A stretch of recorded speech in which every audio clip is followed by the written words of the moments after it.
Movimentos migratórios e estrutura populacional.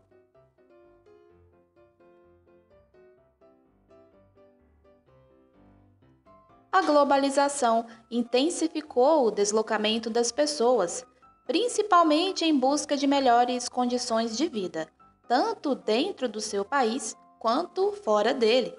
É essa movimentação de pessoas que chamamos de migração.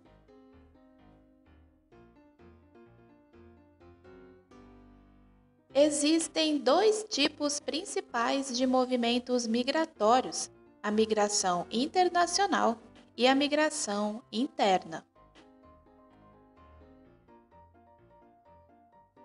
As migrações internacionais se dão quando os indivíduos deixam seu país por livre e espontânea vontade para residir definitivamente em outro país. Como esse movimento se dá entre duas nações, recebe o nome de internacional.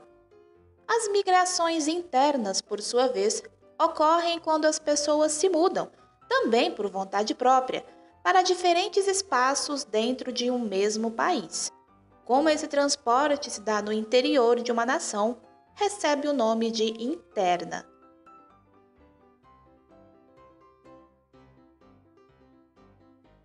Emigrantes são aquelas pessoas que deixam seu país de origem. Já os imigrantes são aquelas pessoas que chegam a um país vindos de sua nação de origem. Também existem os refugiados, que são os indivíduos que são obrigados a deixar o seu país de origem pelas mais diversas razões, seja por guerras, perseguições políticas ou até mesmo em decorrência de desastres naturais.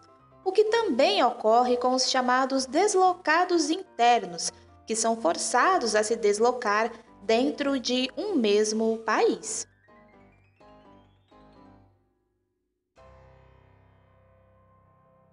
Existem duas principais áreas de ocorrência das migrações: as áreas de repulsão populacional, que são aquelas que perdem sua população, e as áreas de atração populacional, que correspondem àquelas que recebem populações que vêm de outras áreas.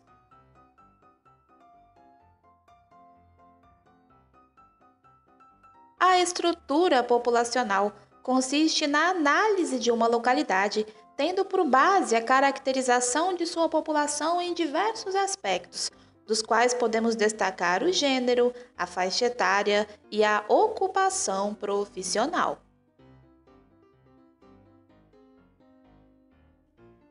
Para facilitar a visualização, a estrutura etária se apresenta em um gráfico chamado de pirâmide etária, que não apresenta apenas a idade, mas também pode trazer informações de gênero, taxa de natalidade, PEA, que é a população economicamente ativa, e a expectativa de vida da população.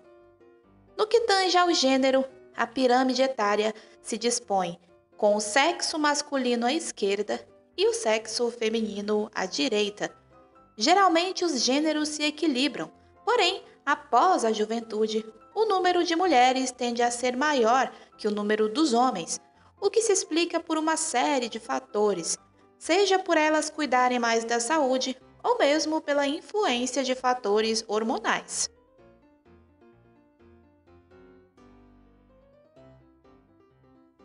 A faixa etária diz respeito à distribuição da população por idade. Geralmente, ela se divide em três grupos principais: os jovens de 0 a 19 anos, os adultos de 20 a 59 e os idosos, que são aquelas pessoas acima de 60 anos.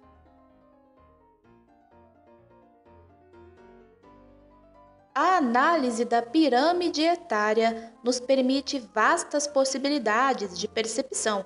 Podemos, por exemplo, identificar os países subdesenvolvidos e os países desenvolvidos. Veja o comparativo das pirâmides etárias da Etiópia e do Japão no ano de 2010. A pirâmide da Etiópia apresenta uma ampla base que demonstra um número de nascimento, que seria a taxa de natalidade, bem elevado. Porém, ela vai se estreitando significativamente até chegar aos idosos. Isso demonstra uma alta taxa de mortalidade ao longo do envelhecimento da população, o que evidencia a precariedade da qualidade de vida.